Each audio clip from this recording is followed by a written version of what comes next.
우리나라에서 가장 큰 금융 스캔들 중 하나였죠. 바로 옵티머스 사태. 여기서 시작된 아주 중대한 법적 다툼 속으로 한번 들어가 보겠습니다.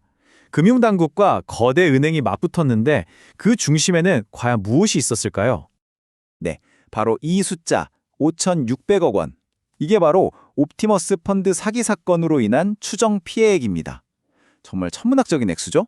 이 엄청난 손실은 대한민국 금융시장 전체를 그야말로 뒤흔들었습니다.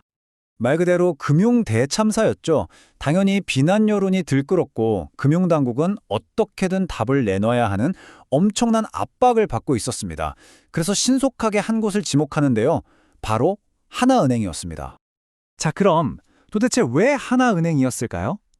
은행에 제기됐던 혐의는 뭐였고 왜 수사의 중심에 서게 됐는지 지금부터 자세히 한번 살펴보겠습니다. 여기서 하나은행의 역할을 정확히 아는 게 정말 중요합니다. 하나은행은 돈을 굴리고 투자하는 자산운용사가 아니었어요. 이들은 자금을 안전하게 보관하고 관리만 하는, 그러니까 금고지기 같은 수탁사 역할을 했습니다. 그런데 금융당국이 제기한 혐의는 정말 심각했습니다. 은행이 옵티머스 펀드에 돈이 부족한 문제를 숨기려고 다른 멀쩡한 펀드의 돈을 불법적으로 끌어다 썼다는 거죠. 쉽게 말해서 돌려막기를 했다는 건데 이건 자본시장법을 정면으로 위반하는 행위입니다. 제재 수위도 굉장히 강력했죠. 은행의 핵심 사업 중 하나인 신규 사모펀드 수탁 업무를 3개월이나 정지시키고 관련 임원까지 징계하라고 요구했습니다. 이건 그냥 가벼운 처벌이 아니었어요. 비즈니스와 시장의 신뢰에 치명타를 줄 수 있는 조치였고 결국 하나은행은 혐의를 벗기 위해 무려 1,600일 동안의 기나긴 법정 싸움에 들어가게 됩니다. 자, 그런데 여기서부터 정말 흥미로워집니다. 이 수천억 원이 걸린 거대한 사건이 사실은 한 은행 직원이 처리한 아주 기술적인 단 하나의 행위에서 시작됐다는 겁니다. 과연 이게 범죄를 덮기 위한 의도적인 은폐 행위였을까요? 아니면 그냥 매일 하는 지루한 회계 처리 절차 중 하나였을까요? 바로 이 질문이 오늘 우리가 풀어야 할 미스터리의 핵심입니다. 이 조정이라는 걸 이해하려면 먼저 은행의 장부가 어떻게 돌아가는지 살짝 알아야 하는데요. 쉽게 말해 두 개의 다른 장부를 쓴다고 생각하시면 됩니다. 하나는 실제 현금이 들어오고 나가는 걸 기록하고 다른 하나는 펀드의 공식 장부인 거죠. 그리고 가장 중요한 원칙은 매일 업무가 끝날 때 이 두 장부의 숫자가 1원도 틀리지 않고 딱 맞아야 한다는 겁니다. 자, 좋습니다. 그럼 이제부터 기술적인 세부 사항으로 들어가서 그날 도대체 무슨 일이 있었는지 한번 파헤쳐 보겠습니다. 네, 바로 이 지점이 문제의 핵심이었습니다. 이건 사실 시스템 자체의 구조적인 문제였는데요. 펀드 자산을 판 돈이 계좌에 들어오기도 전에 투자자에게 돌려줄 환매 대금이 먼저 자동으로 빠져나가버리는 시간 불일치가 발생한 겁니다. 마치 월급이 들어올 걸 예상하고 카드를 썼는데 월급 입금보다 카드값 출금이 먼저 된 상황이랑 비슷하죠. 이렇게 돈이 들어오기 전에 먼저 빠져나가니까 그 순간만큼은 계좌에 일시적으로 돈이 부족하게 되겠죠.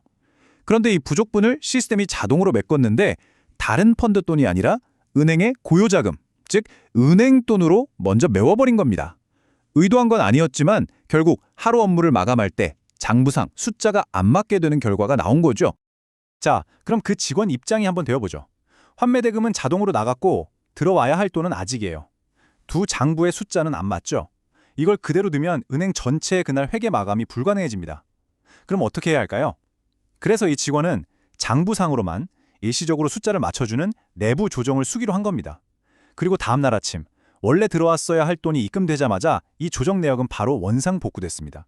시스템적인 문제를 해결하기 위한 임시 방편이었던 셈이죠. 이 싸움은 수년간 이어져서 마침내 대법원까지 가게 됩니다.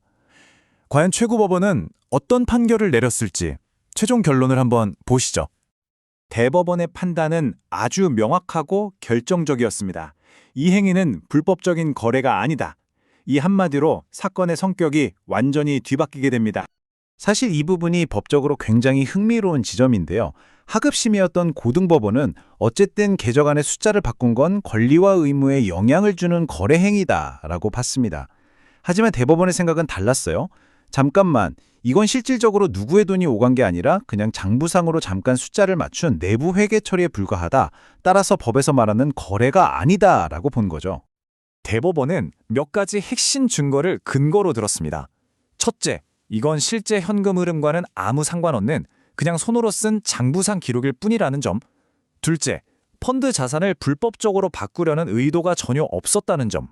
셋째, 이게 아주 결정적인데 은행이 이자를 계산할 때 이 임시 조정 전에 원래 잔액을 기준으로 지급했다는 겁니다.